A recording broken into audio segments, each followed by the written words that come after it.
You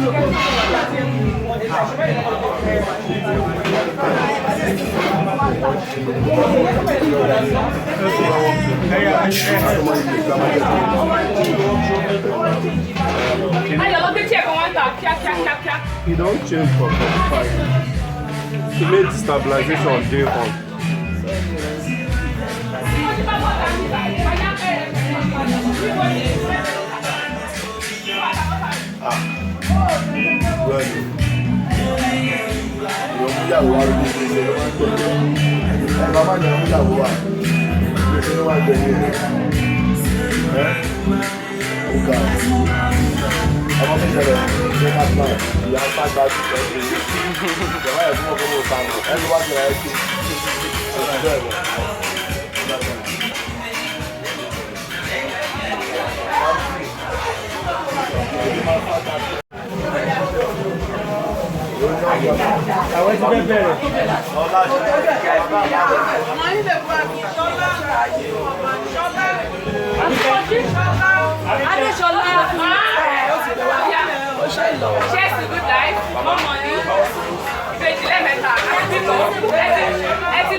No, big tuna she like back for the road.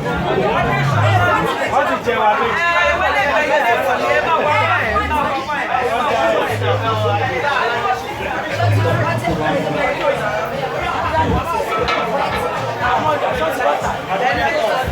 You know what you have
What a missing thing was in when you were 4 years ago. I was like, one of them, okay, pull up.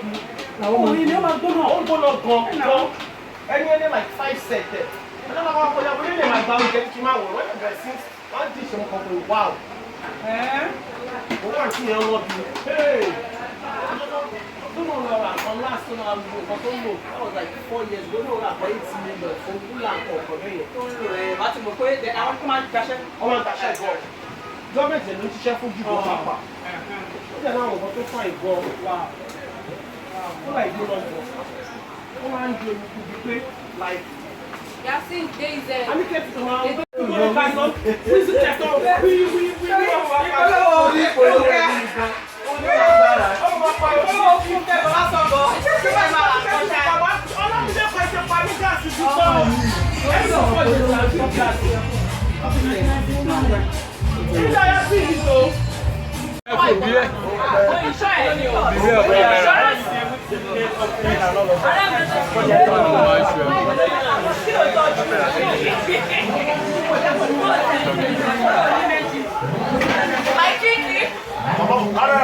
my phone, I like J. Sorry. My phone, I like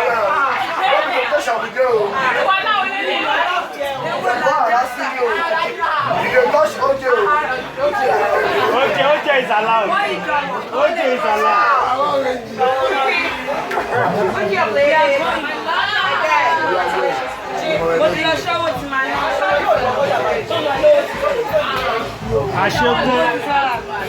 Àwọn ọmọ ti kí ló lè ṣẹ́tẹ̀ rí tọ́ ní tí mo ṣe lórí fọ́tò ọ̀gbà wọ́n máa wà àbẹ̀wà tí ó tọ̀rọ̀ Ọ̀rọ̀ kan sọ wà pàṣọ́nà. Àìlú sọ́kọ̀ ẹ̀kọ́ yẹn ló rẹ̀ yẹn ló ṣe mú pé mú ní. Èyí ẹ̀ bọ̀ bẹ̀ ṣe máa ti Ilé òkú ṣe sí. Ẹgbẹ́ ní sọ.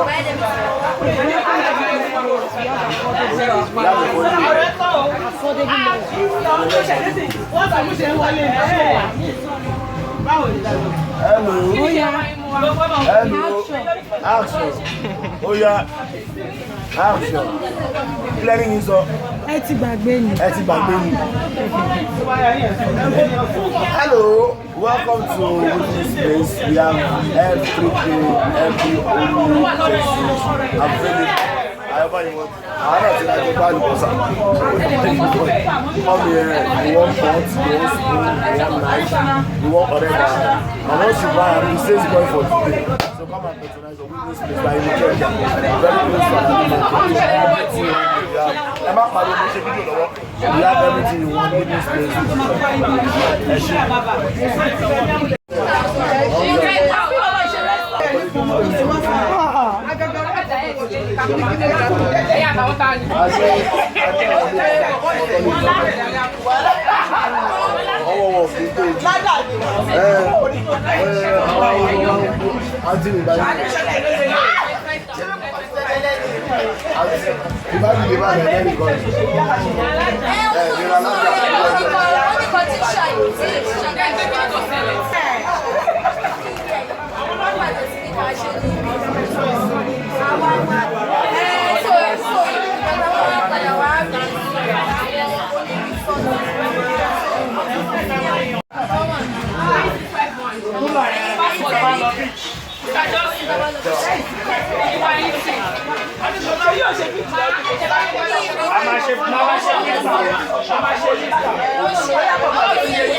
As witness place at our new store here at Adidas Mortgage's place, and this is wow. If you are a lover of kitchen utensils, like you are a lover of pots, spoons, anything kitchen, if you come here, your money will finish. If you don't finish, don't be bastard. I mean, the things here are beautiful. So we are here live, and so if you, okay, we do online delivery too. If you want us to deliver, we deliver to you. But trust me, anything you are getting here, you are getting your utensils. If you are getting your pots, if you are getting your cups, your anything kitchen equipment you are getting here, we are selling the authentic one. We are not selling those ones that Apropos doctor is talking about. This one, if you use it, you don't have any problem. Trust me. So we are here and it's okay.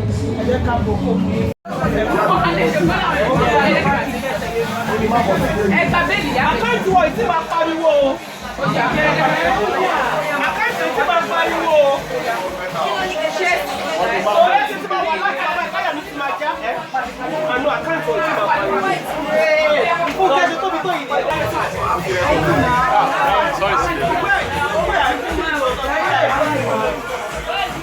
DJ, Alpha, I'm so okay. Go out.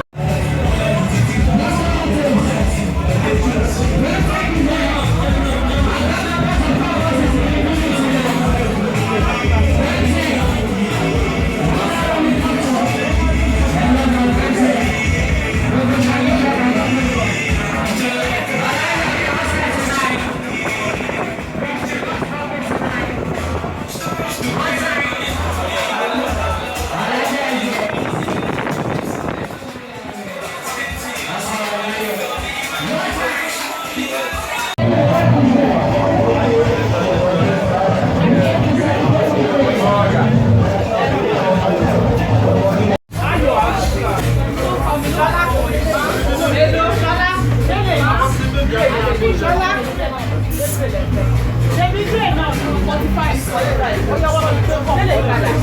Wọ́n lọ lọ.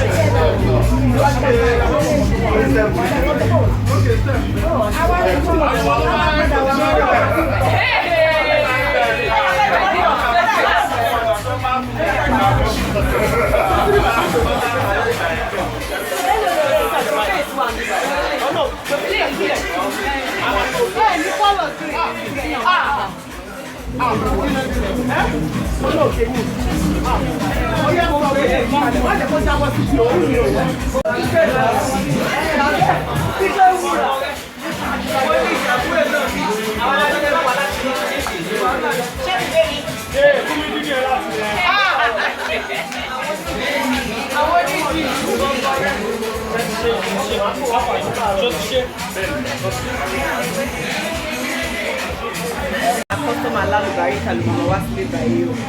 Àpamọ́ owó àtàjèrè ọjà lórúkọ Jésù. Congratulations once again. I'm so proud of you guys.